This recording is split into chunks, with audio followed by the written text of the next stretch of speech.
Tuhanku, Kaulah Rajaku, Kau yang termulia di bumi dan di surga. Ku sembah Kau Tuhan, ku sembah Kau Tuhan, ku puji, ku muliakan nama-Mu. Ku sembah Kau Tuhan, ku sembah Kau Tuhan, ku puji, ku muliakan nama-Mu.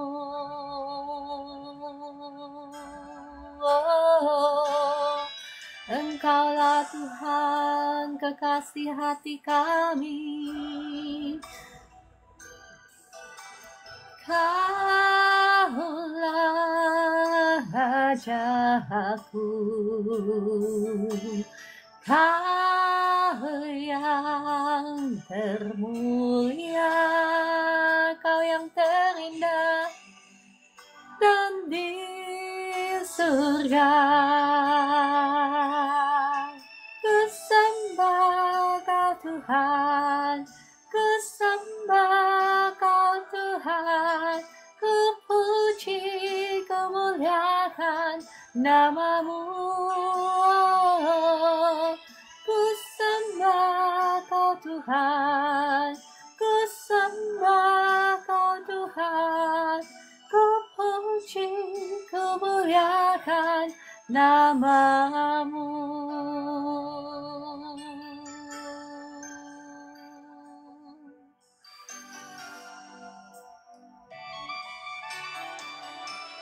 Kaulah Tuhanku, Kaulah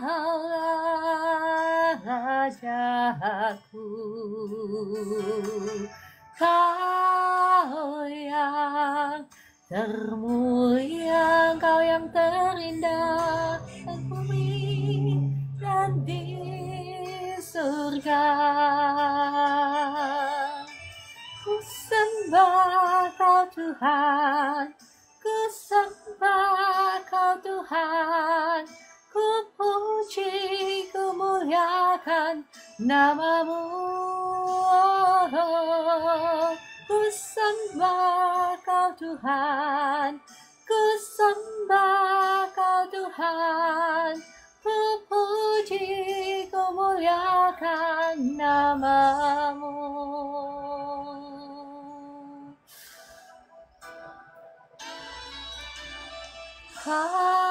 Kaulah Tuhanku, Kau kekasih hati kami, Rajaku, Kau yang termulia di bumi dan di surga. Ku sembah Kau Tuhan, ku sembah Kau Tuhan, ku puji, ku muliakan nama-Mu. Ku sembah Kau Tuhan, ku sembah Kau Tuhan, ku puji, ku muliakan nama-Mu. Engkau yang terindah Tuhan, Kau yang termulia, Kau yang termanis, Tuhanku. Kaulah Rajaku, Kau yang termulia di bumi dan di surga, di hatiku juga. sembah Kau Tuhan, ku sembah Kau Tuhan, ku puji kemuliaan nama-Mu. Ku sembah Kau Tuhan, ku sembah Kau Tuhan, ku puji kemuliaan nama-Mu.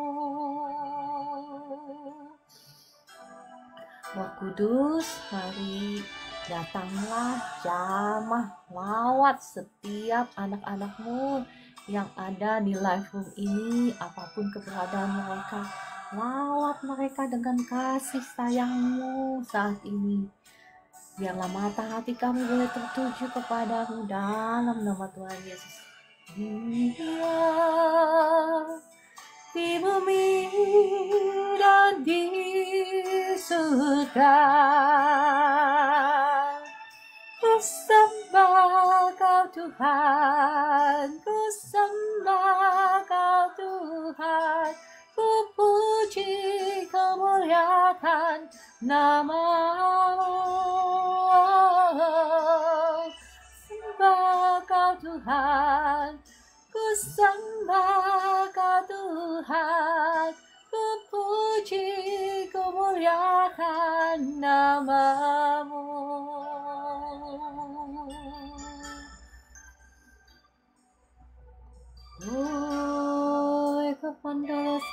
Kepada rasa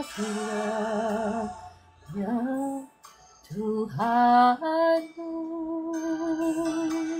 Kaulah Rajaku, Kau yang termulia di bumi dan di surga, di hati kami juga. Ku sembah Kau Tuhan, ku sembah Kau Tuhan, ku puji kemuliaan nama-Mu. Ku sembah Kau Tuhan, ku sembah Kau Tuhan, ku puji kemuliaan nama-Mu. Terima kasih Tuhan, Engkau baik, Kau teramat baik dalam hidup kami. Rajaku, Kau yang termulia di bumi dan di surga, di hati kami juga. Sembah Kau Tuhan, ku sembah Kau Tuhan, ku puji kemuliaan nama-Mu. Ku sembah Kau Tuhan, ku sembah Kau Tuhan, ku puji kemuliaan nama-Mu. Terima kasih Roh Kudus, terima kasih untuk waktu yang indah ini. Kami boleh datang bersama-sama dengan anak-anak-Mu, memuji dan memuliakan nama-Mu. Kami ucap syukur Roh Kudus. Saat ini kami mau mendengarkan suara firman-Mu. Mari Roh Kudus, kiranya Engkau yang beracara, Engkau yang berbicara lewat hamba-Mu ini.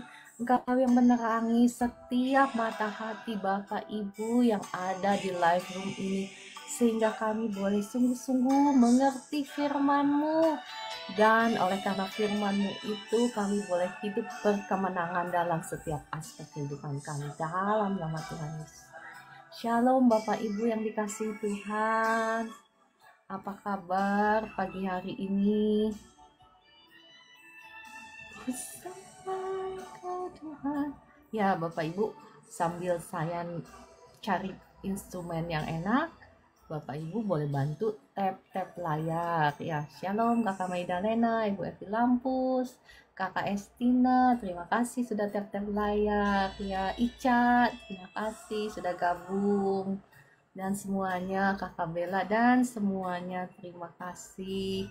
Boleh bantu tap-tap layar, boleh bantu share supaya semua orang bisa mengerti kebenaran firman Tuhan, supaya kita boleh hidup berkemenangan dalam setiap aspek kehidupan kita.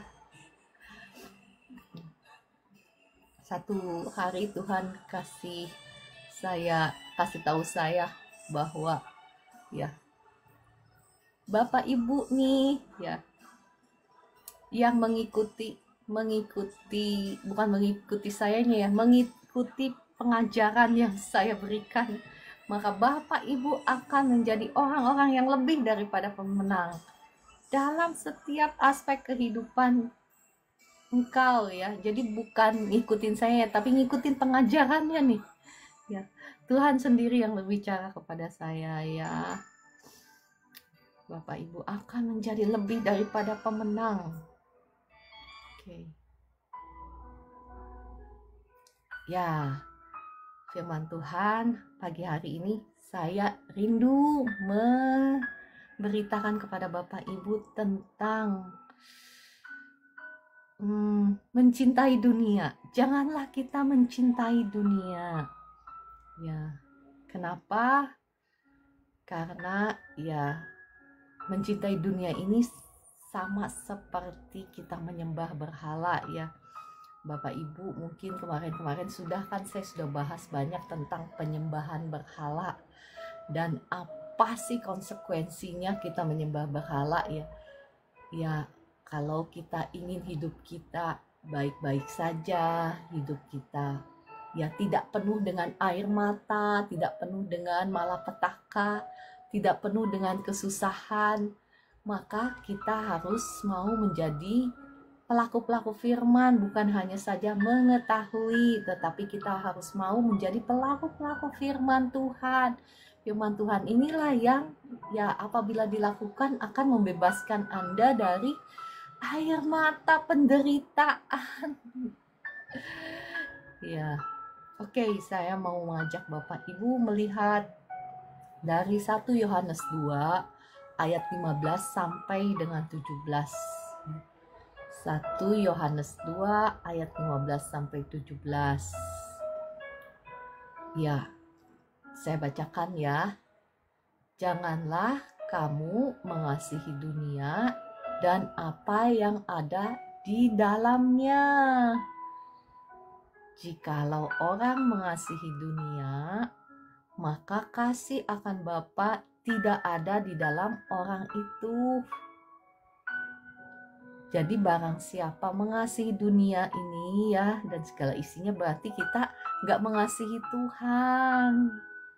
Sebab semua yang ada di dalam dunia yaitu apa? Keinginan daging dan keinginan mata serta keangkuhan hidup bukanlah berasal dari Bapa, melainkan dari dunia. Dan dikatakan apa? Dunia ini sedang lenyap dengan keinginannya. Tetapi orang yang melakukan kehendak Allah tetap hidup selama-lamanya.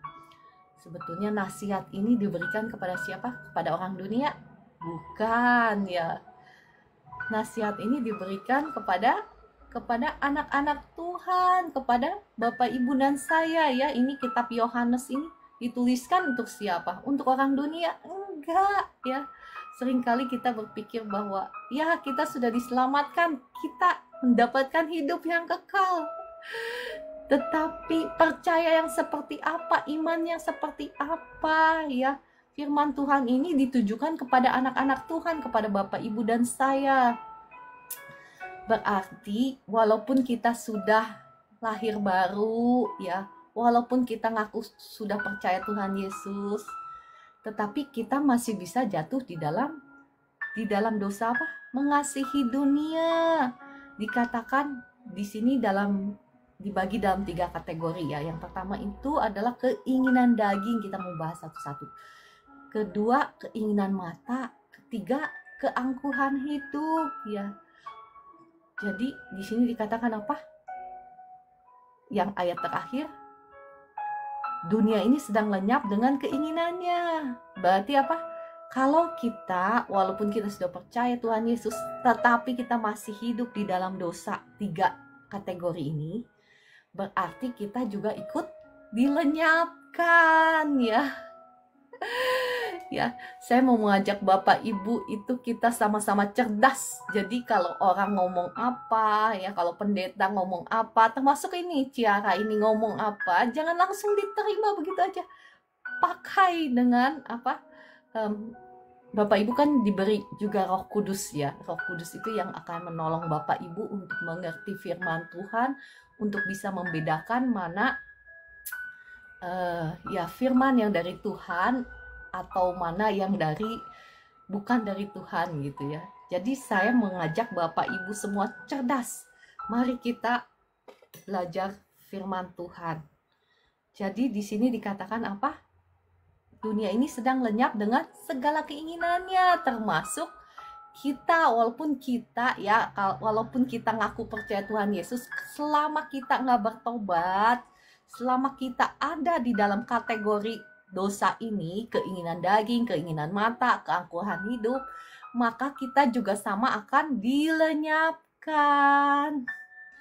Ya, mungkin kata-kata ini keras, tetapi saya percaya kata-kata ini akan membukakan mata hati Bapak Ibu yang menerangi kehidupanmu sehingga engkau dibebaskan, bukan hanya dibebaskan dari penderitaan air mata hidup di dunia ini, tetapi juga mendapatkan hidup yang kekal.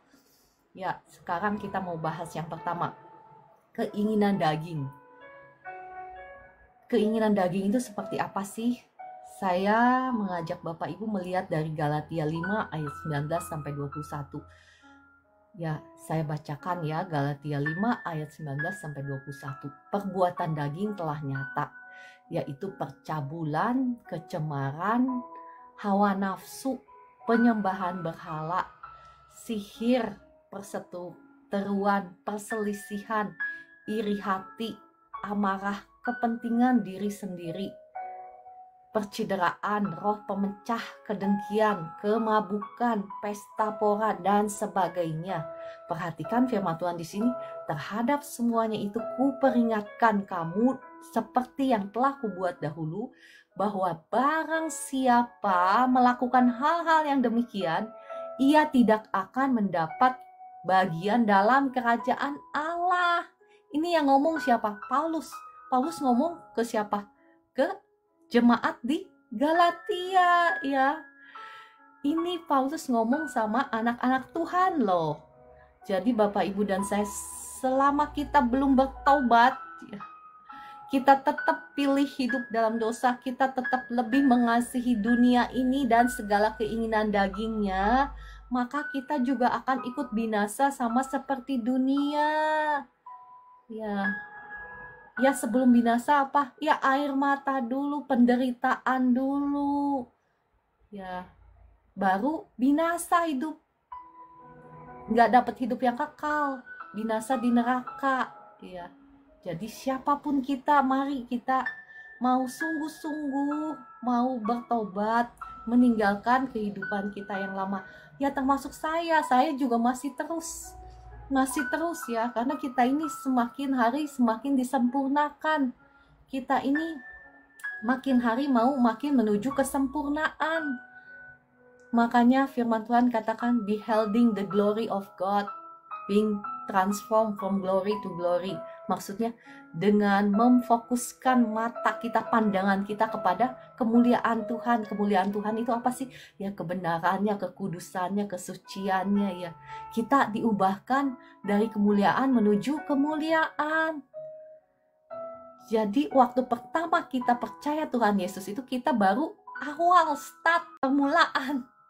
Tuhan kasih kita hadiah kebenaran ya, bukan berarti kita oke, kalau gitu kita bisa hidup suka-suka kita, enggak, karena jalannya itulah, jalan Tuhan itu yang membawa kita ke dalam hidup yang penuh dengan segala kelimpahannya. Ya, oke, kita lanjut. Jadi yang kedua, ya saya nggak bahas lebih banyak. Sebetulnya saya mau bahas lebih banyak, cuman waktunya terbatas. Kita lanjut ke keinginan mata. Apa sih keinginan mata itu? Dikatakan, janganlah mengingini rumah sesamamu. Keluaran 20 ayat 17 ya, saya bacakan Keluaran 20 ayat 17. Ya, jangan mengingini rumah sesamamu, jangan mengingini istrinya atau hambanya laki-laki atau hambanya perempuan atau lembunya atau keledainya atau apapun yang dipunyai sesamamu. Ya, keinginan mata itu di sini berarti ya keinginan yang negatif ya. Maksudnya menginginkan segala sesuatu yang bukan milik dia, atau termasuk di sini juga keserakahan, nggak kenal puas dengan apa yang Tuhan berikan. Ini termasuk dosa di sini, keinginan mata. Memang ya pembahasan firman Tuhan ini nggak populer ya, orang kan seringkali mau dengernya yang manis-manis.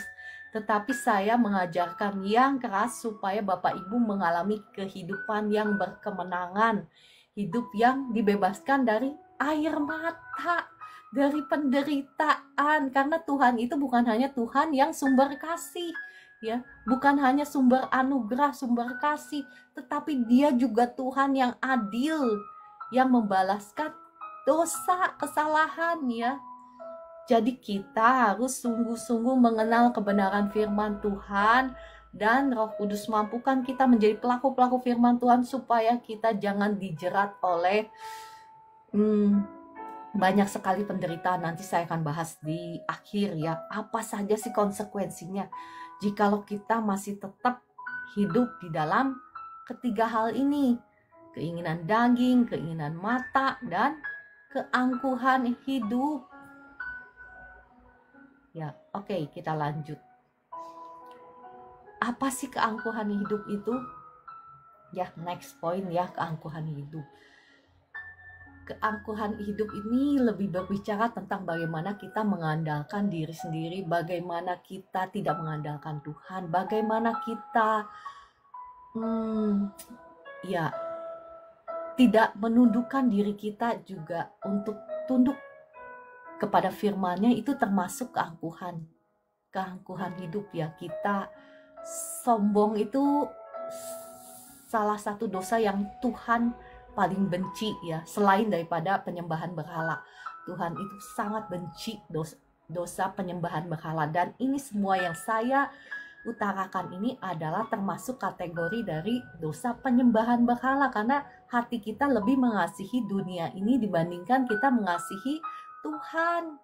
Ya, ketika kita mencintai dunia ini, kita nggak punya lagi waktu, kita nggak punya lagi ruang dalam hati kita ya untuk kita mengasihi Tuhan, karena kita lebih mengasihi ya diri kita sendiri, mengasihi dunia ini.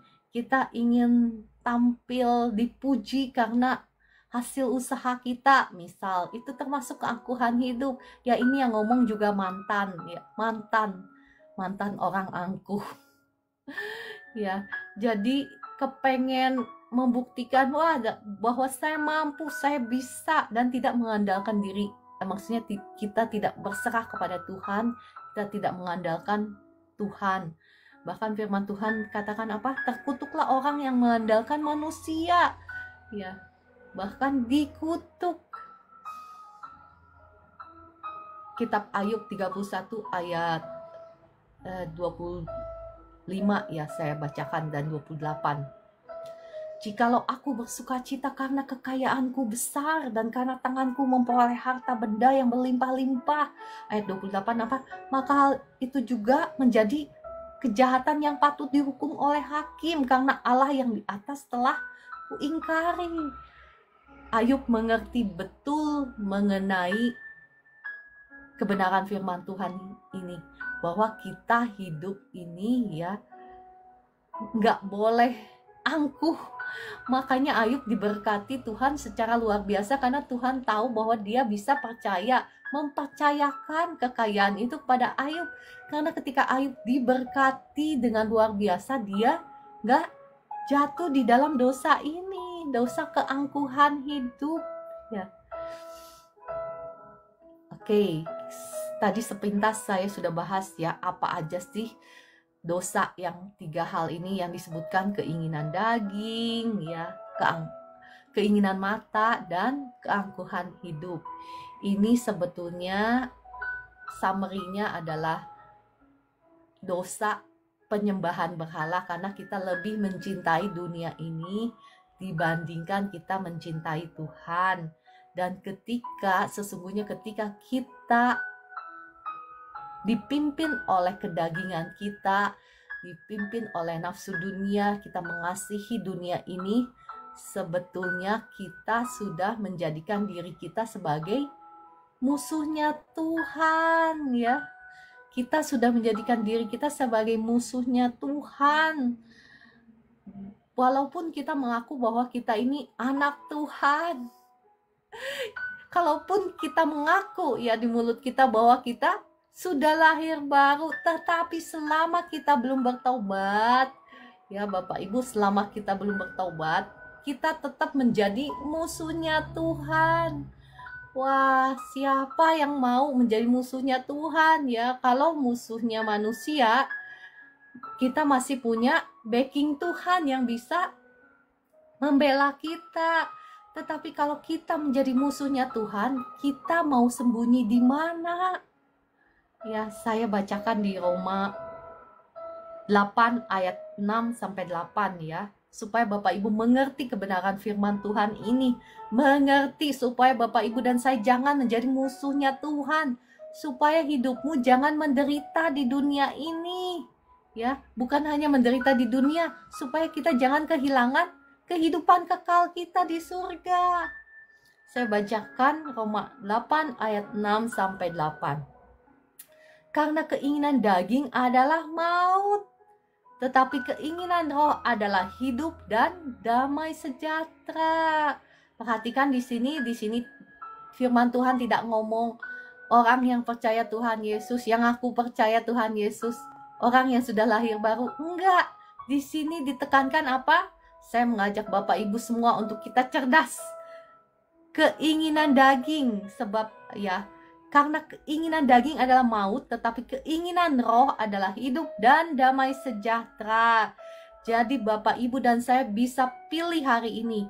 Apakah engkau mau dipimpin oleh daging yang mendatangkan maut? Ingat, sebelum maut itu ya, sebelum maut mati itu, apa dulu? Sakit-sakitan dulu, ya, dicuri dulu, mungkin berkatnya dicuri.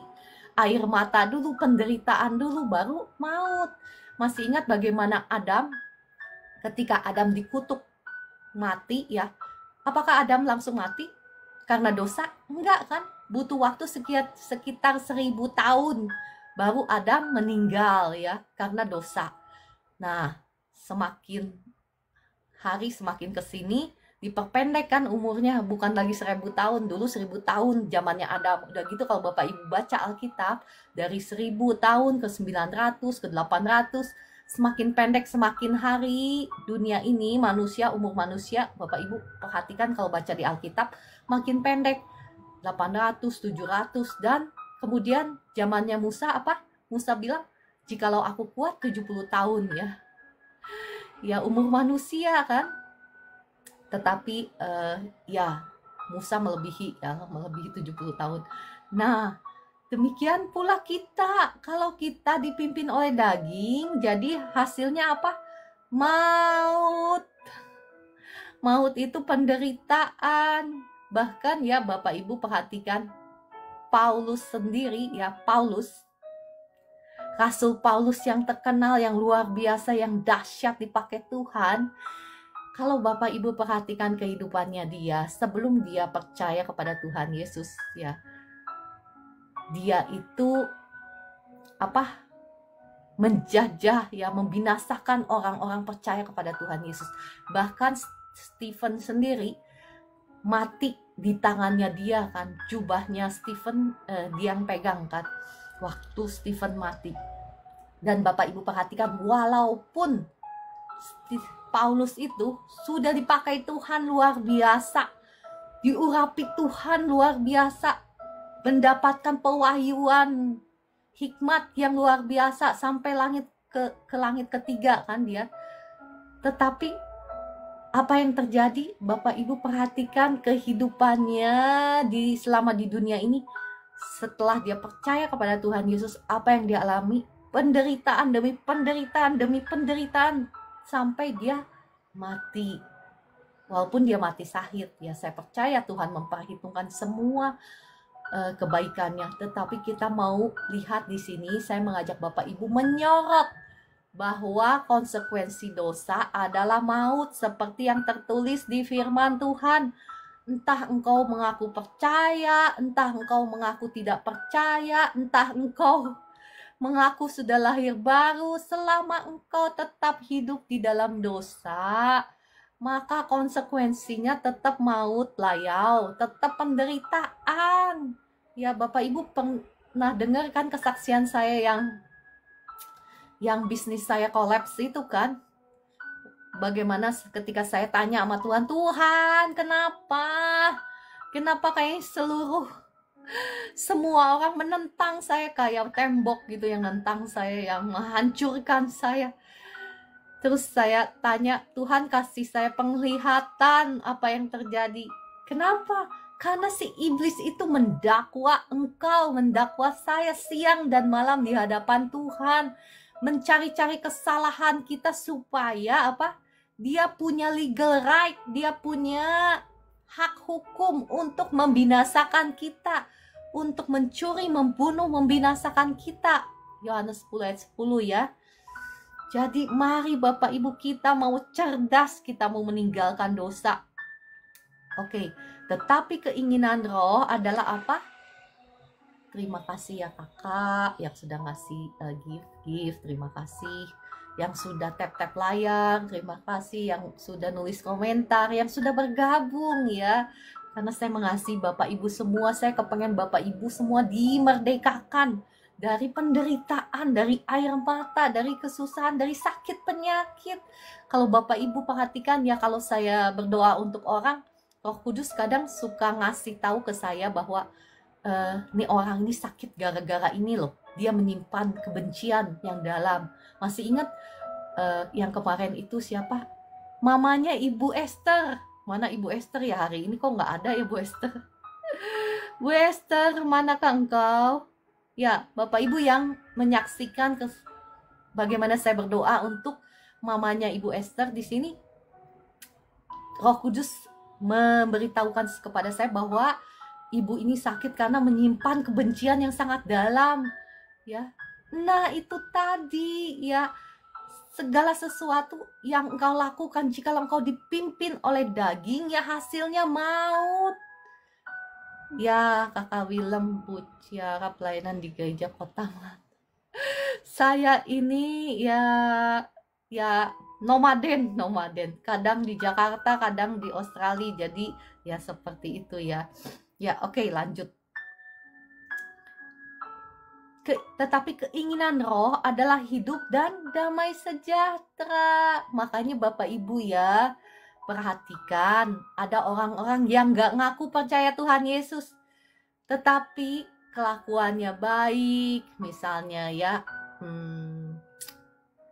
Bapak Ibu perhatikan kehidupannya juga baik-baik juga, walaupun karena mereka di luar kita, di luar Kristus, maka ya akan sangat mudah bagi si musuh, si iblis, setan untuk mencuri, membunuh, membinasakan mereka ya. Karena saya juga mantan kan, saya bukan ikut Tuhan dari kecil, saya itu dari agama seberang. Saya nggak sebutkan agamanya ya, tetapi ya karena saya dari agama seberang, makanya saya tahu banget ada yang diwariskan dari keturunan, dari penyembahan berhala itu yang merampok kehidupan kita ya. Oke, lanjut, kita nggak bahas itu, kita bahas apa? Di sini, tetapi keinginan roh adalah hidup. Hidup, Bapak Ibu, hidup bukan hanya saja hidup di sini. Hidup itu mencakup kesehatanmu, ya, dan hidup yang kekal dan damai sejahtera dikatakan. Ingat Bapak Ibu, damai sejahtera yang saya sudah bagikan berkali-kali, bahwa arti sesungguhnya dari damai sejahtera itu shalom. Arti dari kata aslinya itu mencakup apa? Perlindungan, mencakup kesehatanmu, mencakup kehidupan, mencakup kemakmuran, kesejahteraan. Itu semua ada di kata damai sejahtera itu. Makanya dikatakan the gospel of peace, ya. The gospel of peace, Injil damai sejahtera. Itulah yang Tuhan Yesus bayar di atas kayu salib,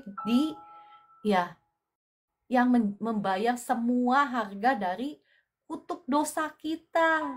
Dia memberikan damai sejahtera kepada kita. Tetapi Bapak Ibu, kita juga harus tahu jalan-jalannya. Nah, inilah jalan-jalannya yang saya share kepada Bapak Ibu, supaya Bapak Ibu mengerti jalan-jalan Tuhan, supaya enggak menuju ke kebinasaan, tetapi menuju kepada janji Tuhan yang Tuhan sudah berikan kepada kita semua. Karena rancangan Tuhan adalah rancangan yang mendatangkan damai sejahtera. Terima kasih Ibu Nana untuk kesaksiannya. Dikatakan apa? Benjolan di belakang lutut sudah mengecil. Terima kasih Tuhan Yesus, terima kasih Roh Kudus, ya. Ibu Nana kemarin saya doakan. Shalom Ibu Esther. Nah, Ibu Esther sudah gabung. Ya. Shalom Ibu Esther. Tadi saya pakai contoh untuk kesaksian dia. Oke, lanjut, ya. Jadi, kenapa kita tidak boleh mengasihi dunia ini?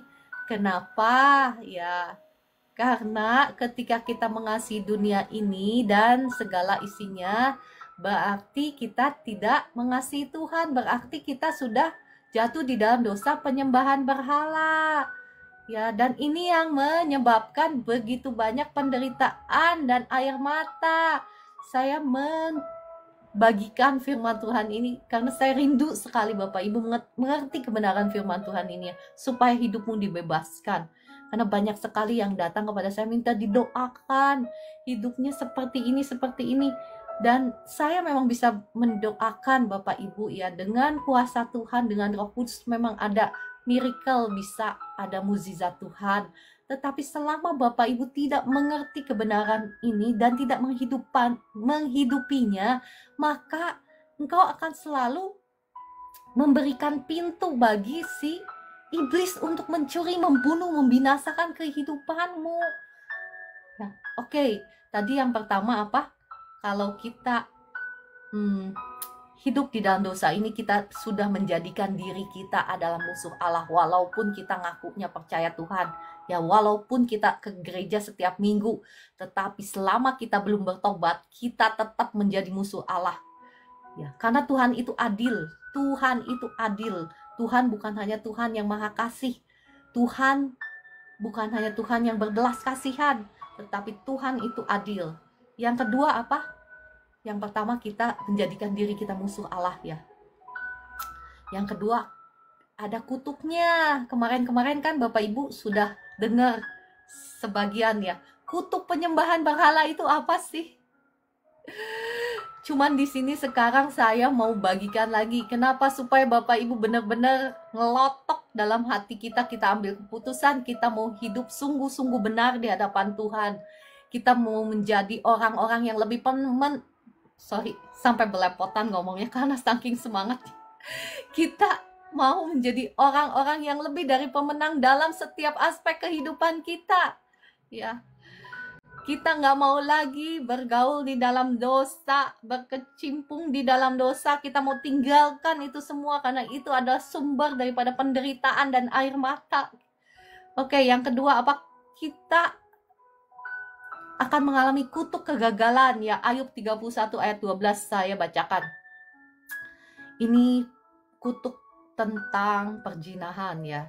Dan perjinahan ini, ya, kita bisa berzina secara rohani ketika kita meninggalkan Tuhan, kita mengasihi dunia ini lebih daripada kita mengasihi Tuhan, maupun perzinahan secara fisik ya, secara alami.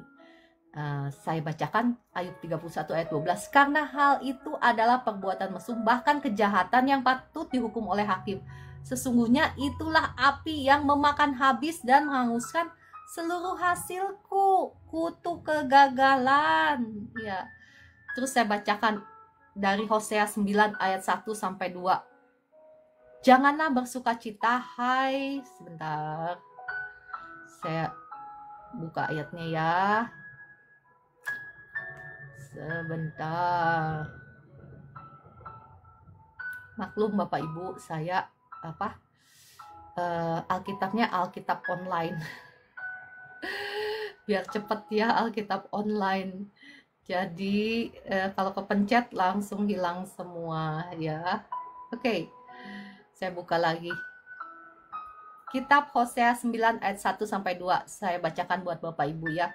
Janganlah bersukacita hai Israel, janganlah bersorak-sorak seperti bangsa-bangsa, sebab engkau telah berzina dengan meninggalkan Allahmu. Engkau telah mencintai upah sundal di segala tempat pengirikan gandum, tempat pengirikan gandum dan pemerasan. Anggur tidak akan memberi makan, tidak akan memberi mereka makan, dan anggur akan mengecewakan mereka. Ini lagi-lagi berbicara tentang kutuk kegagalan ya. Apa yang kau usahakan tidak menjadi hasil. Kenapa? Karena engkau sudah beralih ke lain hati, menyembah berhala, mengasihi dunia ini. Ya jangan ya Bapak Ibu, jangan. Ya saya juga nggak mau, makanya saya selalu, Bapak Ibu bisa ikuti contoh saya. Saya belum sempurna, tapi saya menuju ke sana. Sama Bapak Ibu juga menuju ke sana. Selalu dalam doa ini ya, doa Bapak Ibu pribadi, selalu minta sama Tuhan, Roh Kudus, tolong berikan aku hati yang mengasihi Engkau Tuhan, lebih daripada apapun yang ada di dunia ini. Bapak Ibu perhatikan kan, kalau saya mendoakan Bapak Ibu, saya juga suka mendoakan seperti itu ya. Itulah doa saya sebetulnya, sesungguhnya untuk diri saya sendiri, untuk anak saya, untuk orang-orang yang saya kasihi. Saya selalu berdoa seperti itu. Tuhan, berikan aku hati yang mengasihi Engkau lebih daripada apapun juga yang ada di dunia ini. Karena Tuhan sesungguhnya tahu siapa orang-orang yang sungguh-sungguh mengasihi Dia. Tuhan tahu, Tuhan itu adil ya. Masih ingat kitab Roma 8 yang berkata segala sesuatu bekerja untuk kebaikan, untuk orang-orang, untuk siapa? Orang-orang yang ngaku percaya Tuhan, orang-orang yang ke gereja. Enggak, Bapak Ibu, mari kita cerdas. Mari baca firman Tuhan yang betul ya. Dikatakan apa? Segala sesuatu bekerja, all things working together ya, for the good of those who loves Him. Sebetulnya kalau dalam versi New King James Version-nya itu ya, bukan segala, Tuhan turut bekerja dalam segala sesuatu untuk mendatangkan kebaikan, bukan.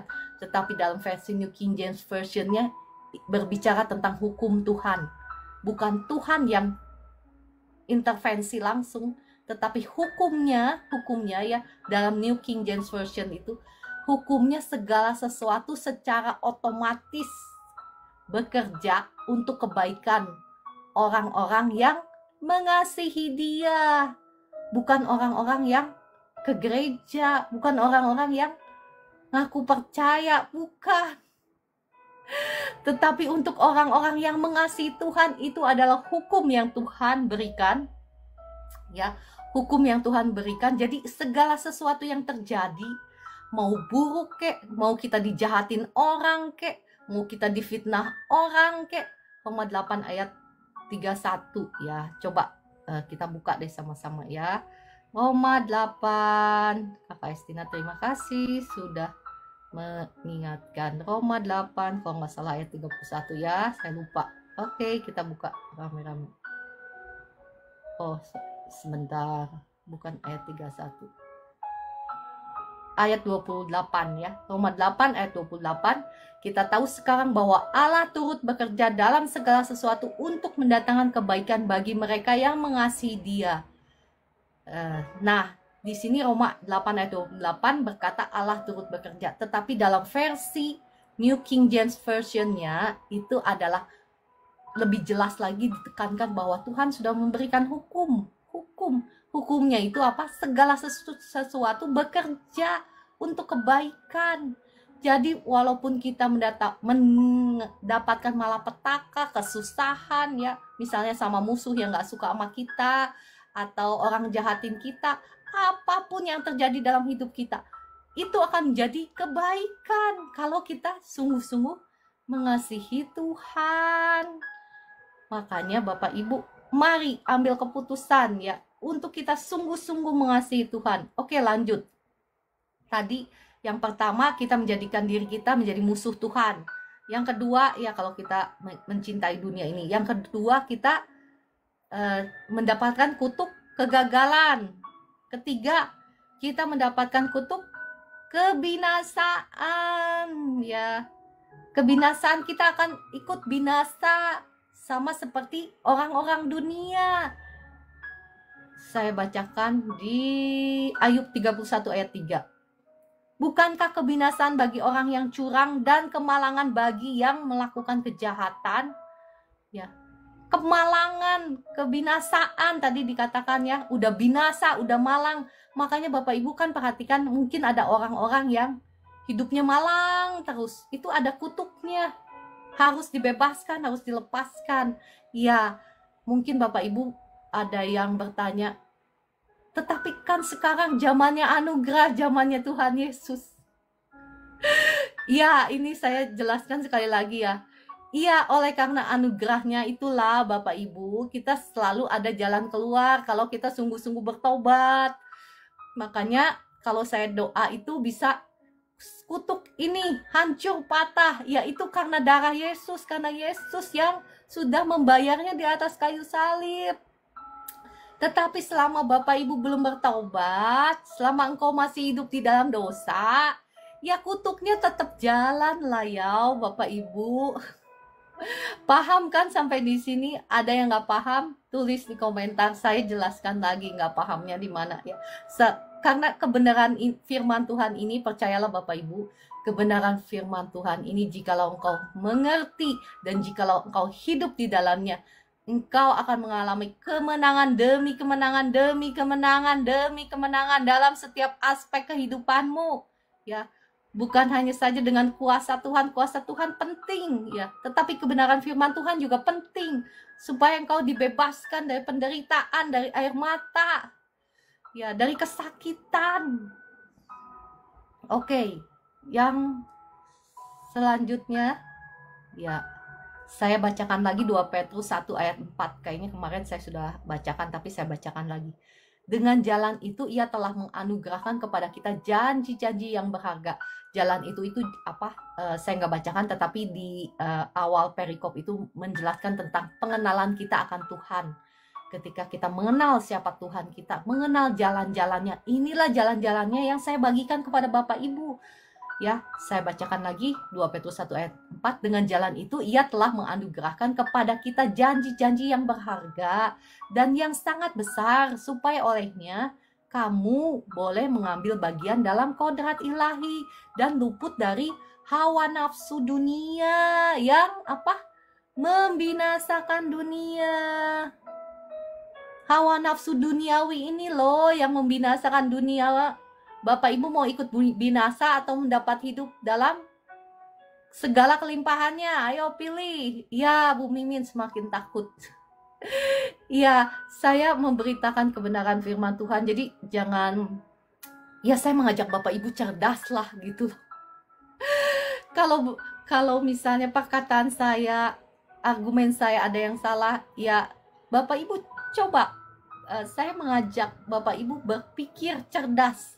Ya, apakah yang saya ucapkan itu salah? Salahnya di mana? Betul kan? Ya, apa yang saya ucapkan itu bukan argumen saya, tetapi firman Tuhan yang mengucapkannya. Kalau saya yang ngucapin ya, Bapak Ibu nggak usah percaya. Makanya saya ngajak Bapak Ibu cerdas.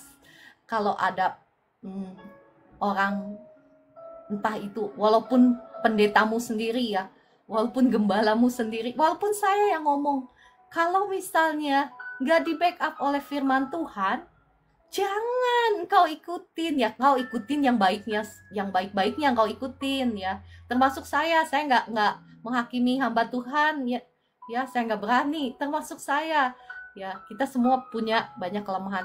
Termasuk saya, kalau saya argumen sesuatu yang nggak bisa dibuktikan, disupport oleh firman Tuhan, Bapak Ibu jangan percaya, lari, lari dari saya ya. Oke, selanjutnya apa? Ikut dilenyapkan ya. Jangan mau ikut dilenyapkan.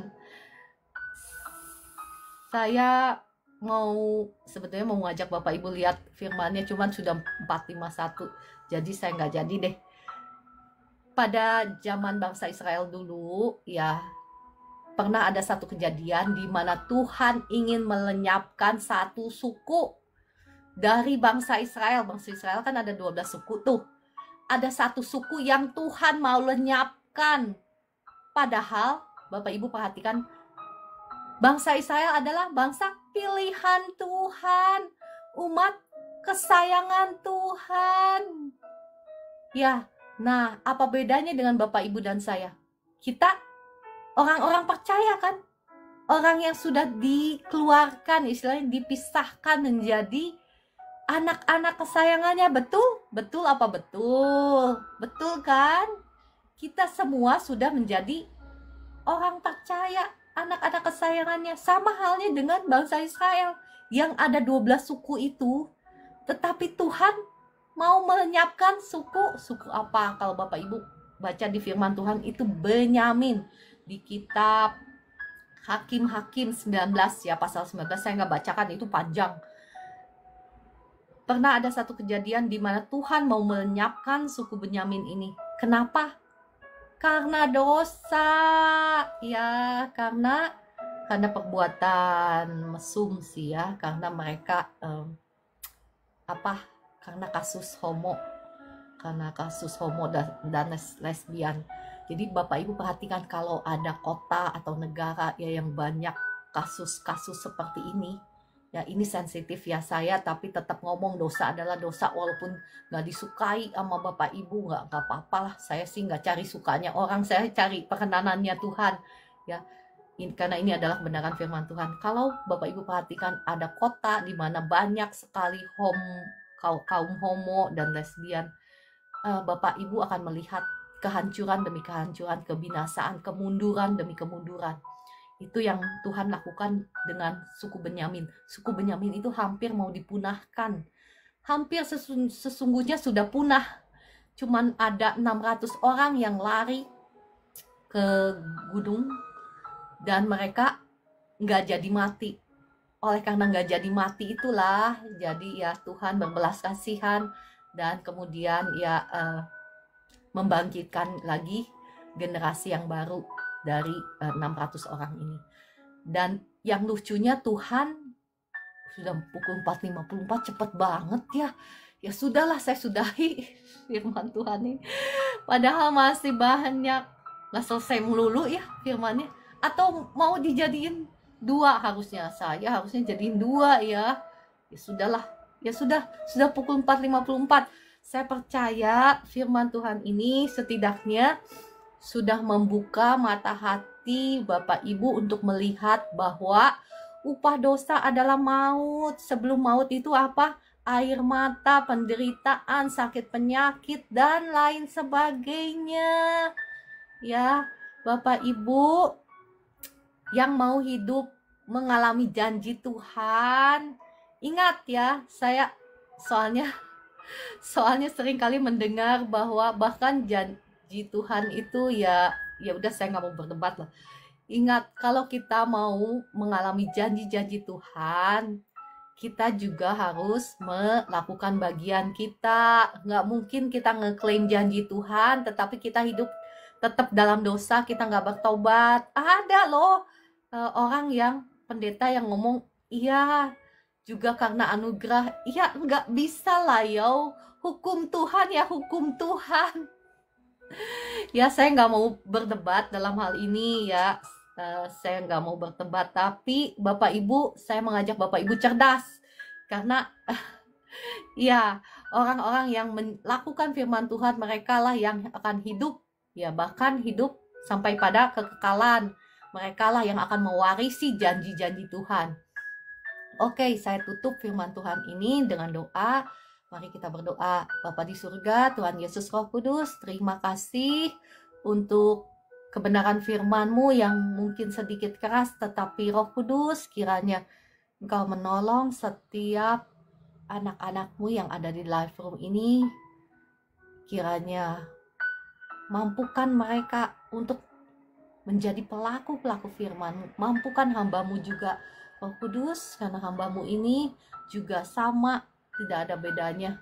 Roh Kudus, tolong hamba-Mu, tolong setiap anak-anak-Mu yang ada di live room ini. Ampuni segala kegagalan kami, ampuni segala dosa-dosa kami. Jikalau kami masih melekatkan hati kami kepada yang ada di dunia ini, ampuni segala kesombongan kami. Ampuni kami, darah Yesus yang mengampuni, menyucikan, menguduskan tubuh jiwa roh kami.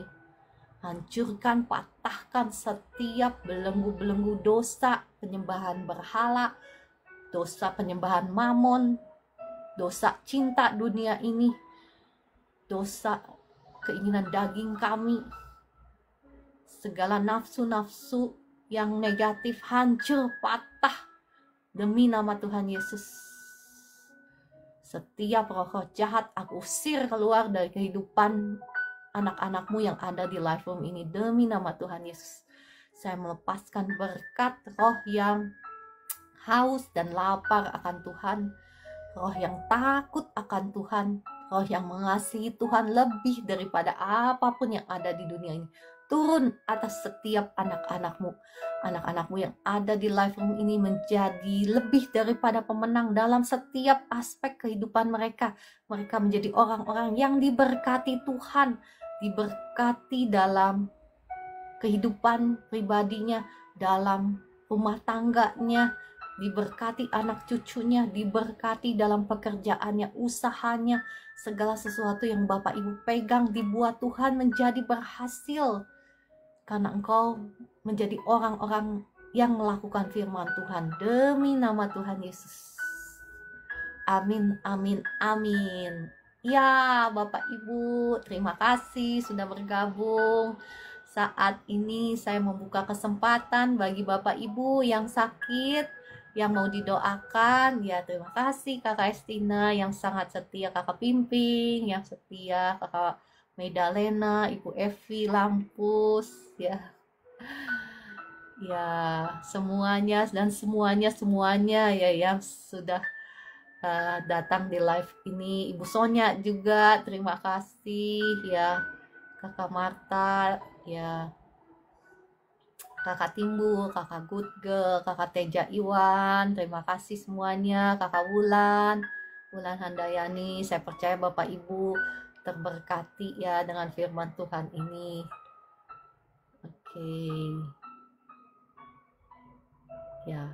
Oke, mari kita berdoa buat Ibu tadi. Siapa ya? Bapak Ibu yang mau didoakan secara khusus, boleh klik tombol tamu. Saya akan berdoa untuk Bapak Ibu ya. Tapi kalau yang nggak klik tombol tamu ya nggak apa-apa, saya doakan langsung aja ya. Tadi ada Ibu siapa? Ibu Vivi. Ibu Vivi, saya berdoa untuk Ibu Vivi ya. Roh Kudus kiranya jamah Ibu Vivi. Jamah Ibu Vivi dari ujung kepala sampai ujung kaki saat ini. Kuasa Tuhan mengalir atas Ibu Vivi.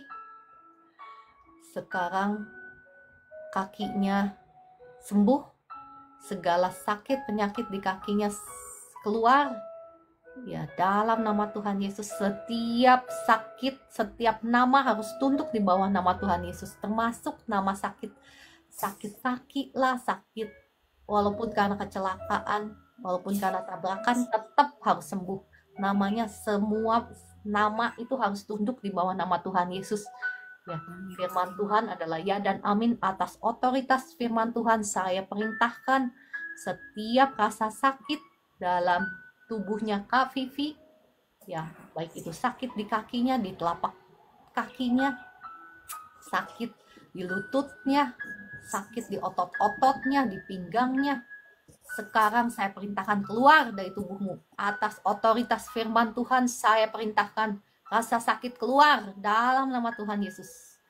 Kuasa Tuhan mengalir sekarang, menjamah tubuhnya Kak Vivi. Sekarang lututmu gak sakit lagi. Sekarang telapak kakimu juga gak sakit lagi. Otot-ototnya gak kaku lagi, sekarang lemas. Roh Kudus, mari jamah anakmu yang kau kasihi ini Kak Vivi, jamah. Kasih Tuhan mengalir darah Yesus, hancurkan, patahkan setiap belenggu kutuk dosa, kutuk kecelakaan. Saat ini hancur, patah, kutuk masa depan atas Kak Vivi sudah hancur, sudah patah dalam nama Tuhan Yesus. Setiap roh jahat, roh kutuk keluar, saya perintahkan dalam nama Tuhan Yesus. Kuasa Tuhan mengalir atas Kak Vivi saat ini. Sekarang kesembuhan mengalir. Engkau sekarang respon imanmu, coba engkau berdiri sebagai respon iman sambil engkau mengucapkan syukur, terima kasih sama Tuhan Yesus. Tuhan Yesus, engkau terima kasih, engkau sudah menyembuhkan aku. Coba Kak Vivi respon dengan iman. Engkau berdiri dan engkau coba mulai berjalan ya. Terima kasih Roh Kudus, engkau sudah menjamah Kak Vivi dalam nama Tuhan Yesus. Kakak Reide kalau mau didoakan secara khusus boleh klik tombol tamu. Kakak Reide,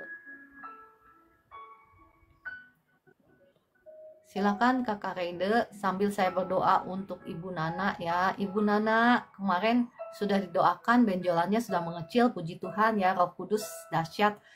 Roh Kudus, mari kiranya Kau jamah Ibu Nana. Ibu Nana jamah sekarang dari ujung kepala sampai ujung kakinya. Kuasa Tuhan mengalir.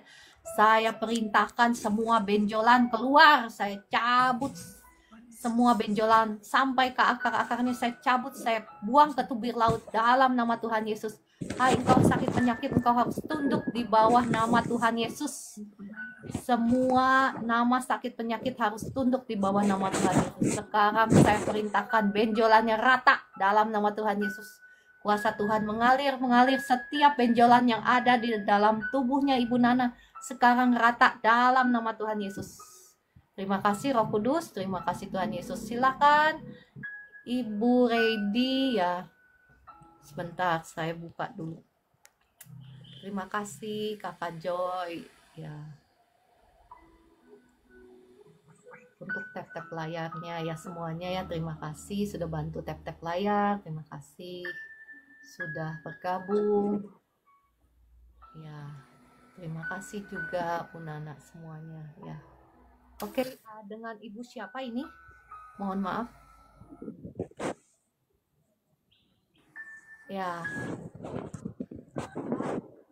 kakak aja ya saya panggilnya, kayaknya masih muda, nggak kelihatan mukanya, gelap. Ya Bu. Ya. Nah, dengan siapa namanya Kak?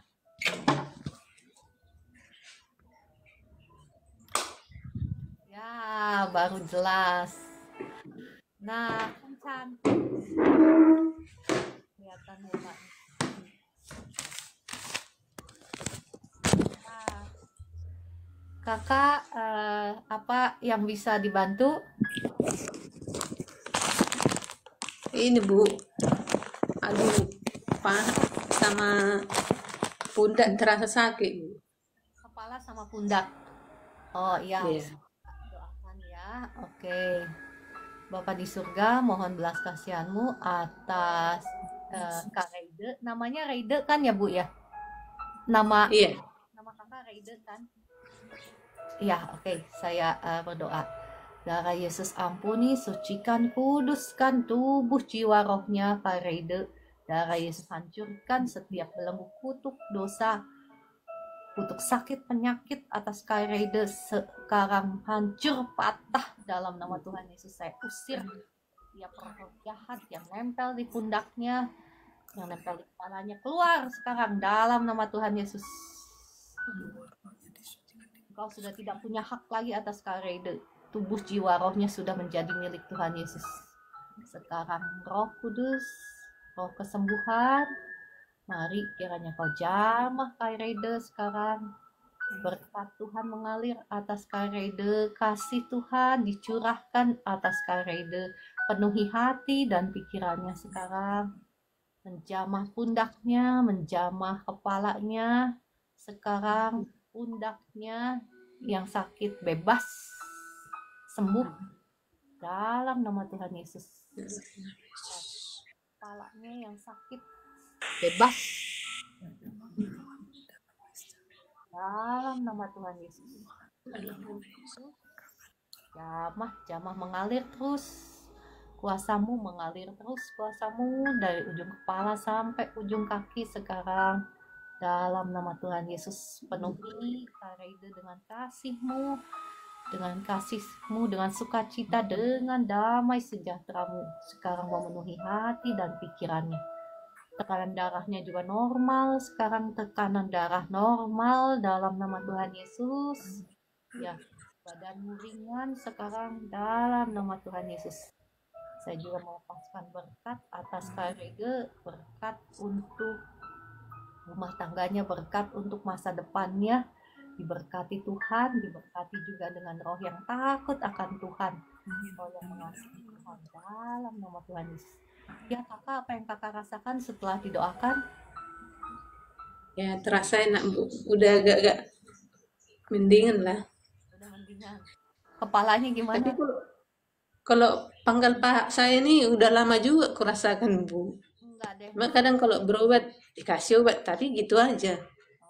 Saya doa ya, saya doa buat ibu, ya buat pangkal pahanya ya. Nggak ada yang mustahil bagi Tuhan ya. Yang stroke aja bisa jalan bagi Tuhan. Tuhan Yesus nggak ada yang mustahil ya. Bapa di surga, mohon belas kasihan-Mu atas Kak Reide untuk pangkal pahanya saat ini. Kuasa Tuhan mengalir darah Yesus, ampuni, sucikan, kuduskan tubuh jiwa rohnya Kak Reide. Ampuni kutuk pemberontakan, ampuni, hancurkan, patahkan atas Kak Reide. Setiap kutuk pemberontakan, kutuk sumpah serapah hancur patah atas Kak Reide. Setiap kutuk dosa, kutuk sakit penyakit saat ini sudah hancur, sudah patah atas Kak Reide demi nama Tuhan Yesus. Setiap roh sakit penyakit yang bikin sakit di pangkal pahanya saat ini saya usir keluar. Engkau sudah tidak punya hak. Darah Yesus sudah membayar dengan mahal. Tubuh jiwa rohnya Kak Reide sudah dibebaskan dalam nama Tuhan. Sekarang Roh Kudus, kuasa Tuhan mengalir, membebaskan Kak Reide dari sakit di pangkal pahanya. Sekarang pangkal pahanya sembuh, sakitnya hilang dalam nama Tuhan Yesus, dan jangan dalam nama Tuhan Yesus. Sekarang saya lepaskan juga, terima kasih Roh Kudus untuk jamahan-Mu atas Kak Reide, untuk bahunya, untuk kepalanya. Kami mengucap syukur Engkau sudah menjamah, Engkau sudah membebaskan dia. Saya berdoa lagi, kiranya kuasa-Mu terus mengalir, menjamah pundaknya, menjamah kepalanya, bebas 100% sekarang, hilang sakitnya 100% dalam nama Tuhan Yesus. Sekarang ringan, lehernya ringan, kepalanya juga sembuh dari sakitnya, dan juga pangkal pahanya sekarang enggak sakit lagi, sembuh dalam nama Tuhan Yesus. Terima kasih Roh Kudus, terima kasih Tuhan Yesus. Kakak coba berdiri, coba apa yang kakak rasakan di pangkal pahanya. Iya, di sini udah. Dia kalau lama jalan Bu, misalnya kalau lama jalan terasa sakit ya, tapi ini agak enak lah. Sudah enak. Ya, Ibu jangan bilang nanti kalau lama jalan, bilang sekarang sudah sembuh. Terima kasih Tuhan Yesus. Oh iya. Ya, terima kasih Tuhan, saya sudah sembuh dari sakit pangkal pahanya. Kalaupun jalan banyak, nggak akan sakit lagi dalam nama Tuhan Yesus. Amin. Ya, eh, Ibu Nana sebutkan sebagai pernyataan iman. Sorry, bukan Ibu Nana, Kakak Raide ya. Saya ngomong sama Kakak Raide, tapi saya baca komentarnya Ibu Nana, jadi nggak nyambung. Nah, Kakak Raide sebagai pernyataan respon iman dan ucapan syukur, Kakak Raide ngomong sama Tuhan Yesus begini, terima kasih Tuhan Yesus sudah sembuhkan pangkal paha saya. Walaupun jalan banyak, saya nggak sakit lagi. Coba Kak Raide Terima ngomong. kasih Tuhan Yesus. Pangkal paha saya sudah sembuh, walaupun jalan jauh, jalan lama, saya sudah sembuh. Tidak sakit-sakit lagi. Terima kasih Tuhan Yesus. Amin. Nah, Kak Raide ngomong begitu ya. Kalaupun si iblis itu suka coba-coba, nanti kadang-kadang ya, kadang-kadang kalau dia nyoba-nyoba itu dia kasih rasa sakit. Kakak ngomong begitu, hai engkau iblis setan, engkau sudah tidak punya hak. Sakitku sudah dibayar Tuhan Yesus 2000 tahun yang lalu. Saya pernah sakit pangkal paha kayak kakak. Sakitnya itu luar biasa. Kalau kakak tahu ya. Jadi naik tangga pun gak bisa. Pincang saya jalan. Saya nggak ke dokter, nggak kemana-mana. Oh iya sorry, saya ke Sinse. Sinse yang terkenal pun sama nggak ngefek. Tapi saya nggak ke dokter. Karena kan bingung sakit pangkal paha mau diapain gitu kan. Ke dokter mau diapain kan. Paling dikasih panadol kan, anti sakit. Nah, saya nggak makan Kasih obat. nyeri, Bu. Iya, anti nyeri. Jadi, tahukah kakak apa yang saya lakukan? Saya cuma bilang begini, waktu itu saya belum diurapi Tuhan ya. Belum diurapi Tuhan. Jadi masih sama lah saya kakak Raide begini. Apa yang saya lakukan? Saya cuma bilang begini, terima kasih Tuhan Yesus. Pangkal paha saya sudah nggak sakit lagi. Dan saya itu suka berdiri bersila. Kesukaan saya itu berdiri bersila. Bahkan sekarang kalau Bapak Ibu mau tahu ya, saya sering kali duduk itu sambil bersila. Nah, itu sakitnya minta ampun. Nah, apa yang terjadi kakak ketika saya ucapkan itu, entah kapan waktunya saya lupa, tetapi sakit itu, nyeri itu hilang dengan sendirinya. Nah, kesaksian ini saya bagikan untuk Kak Reide juga supaya Kak Reide praktek ya. Ya, bukan hanya saja dengan kuasa Tuhan tetapi dengan iman juga perlu. Ya. Oke, tapi sekarang gimana pangkal pahanya udah enakan didoakan? Enak, Bu. Ya, puji Tuhan ya. Oke, kalau gitu terima kasih Kak Reide. Selamat mempraktekkan Terima kasih, Bu. firman Tuhan. Tuhan berkati. Tuhan berkati. Ibu Nana tadi mana? Ibu Nana. Ibu Nana mau didoakan, diundang naik ke atas kah? Atau enggak langsung? Enggak ada namanya Ibu Nana di sini. Oke, saya berdoa. Tadi saya udah doakan ya untuk hati yang kosong. Oke. Nah, itu tadi Ibu Nana kalau kosong sekali itu berbicara tentang hati. Ya, saya berdoa deh buat Ibu Nana ya. Roh Kudus, Engkau tahu keberadaan Ibu Nana. Belas kasihanmu turun atas Ibu Nana sekarang. Kasih Tuhan mengalir memenuhi hati dan pikirannya Ibu Nana saat ini. Kasih Tuhan yang memeluk Ibu Nana saat ini turun atas Ibu Nana. Kasih Tuhan menjamah memenuhi hatimu Ibu Nana dalam nama Tuhan Yesus. Kasih Tuhan yang mentransformasi Ibu Nana. Mulai hari ini Ibu Nana jatuh cinta dengan Tuhan. Engkau masih bisa kosong kalau engkau masih mencintai dunia ini ya. Kalau kita mencintai Tuhan, kalau kita falling in love with Jesus, kita tidak akan pernah merasa hati kita kekosongan hati itu, nggak pernah ya. Bahkan saya ini kan jauh dari keluarga ya, tetapi saya nggak pernah merasakan satu detik pun saya merasa kesepian, itu nggak pernah. Bahkan saya nggak punya cukup waktu untuk saya nikmati bersama-sama dengan Tuhan. Dan saya merasa nggak punya cukup waktu untuk ya mencari lebih lagi kekasih hati saya. Betul, dimanapun kita berada selalu pengen dekat sama kekasih dong, betul nggak? Betul atau betul? Ini saya lagi menjawab doa, permohonan doa dari ini Bu Nana. Aku mau dituntun, apa yang harus saya lakukan? Saya merasa kosong sekali. Nah, ini juga untuk Bapak Ibu ya, yang sering merasa kesepian, yang sering merasa kekosongan hati. Karena ini berbicara tentang di mana sih hati kita tempatkan. Ya, kalau kita falling in love with Jesus, kita tidak akan pernah merasa kesepian atau kekosongan hati. Saya berdoa kasih Tuhan menjamah bukan hanya saja Ibu Nana, tetapi setiap pribadi yang ada di live room ini. Kasih Tuhan mengalir memenuhi hati dan pikiranmu. Engkau yang sekarang ditinggal sebagai janda atau duda, ditinggal oleh pasanganmu ya. Engkau yang merasa kesepian, atau engkau yang lagi jomblo, engkau yang lagi kesepian. Saya berdoa untuk engkau, kasih Tuhan mengalir, menjamah Bapak Ibu semua, membuat engkau jatuh cinta kepada Tuhan Yesus saat ini, memberikan kau roh yang haus dan lapar akan Tuhan, haus dan lapar akan Tuhan lebih daripada apapun yang ada di dunia ini, dalam nama Tuhan Yesus. Ya, Bapak Ibu boleh mulai. Ya, Ibu Evi, saya juga budi tinggal untuk selamanya. Ya, justru dalam kesendirian kita itu adalah kesempatan loh Bapak Ibu. Kesempatan apa? Kesempatan untuk kita, kalau saya sih sebetulnya saya senang ditinggal sendiri ya. Saya sih senang jauh-jauh. Saya sih senang ya sendirian.